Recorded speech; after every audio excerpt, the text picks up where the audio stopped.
கிட்ஸை எப்படி இந்த மாதிரி கலர்ஃபுல்லான தோசை சாப்பிட வைக்கிறதுன்னு பார்க்கலாம். இது வந்து கலர் வேற ஒன்றும் இல்லை, பீட்ரூட் மட்டும்தான்.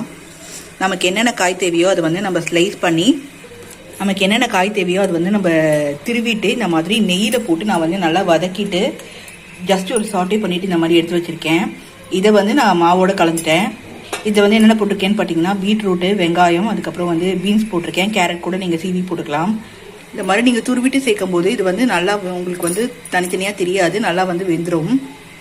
இது வந்து கேரட் வந்து எல்லாமே வந்து நல்லா வயிற்றுக்குள்ளே போயிடும். இந்த மாதிரி தனியாக எடுத்து வைக்கிற பழக்கமே வராது. ஸோ இந்த மாதிரி தோசையை வந்து ஊற்றிட்டு மேலே வந்து காஞ்ச மிளகா, அதுக்கப்புறம் வந்து பூண்டு, அதுக்கப்புறம் தக்காளி போட்டு நல்லா வதக்கிட்டு அதுக்கு வந்து பேஸ்ட் மாதிரி அரைச்சி வச்சுருக்கேன், பீஸா சாஸ் மாதிரி. இப்போ இது மேலே போட்டு நம்ம டெக்கரேட் பண்ணிடலாம்.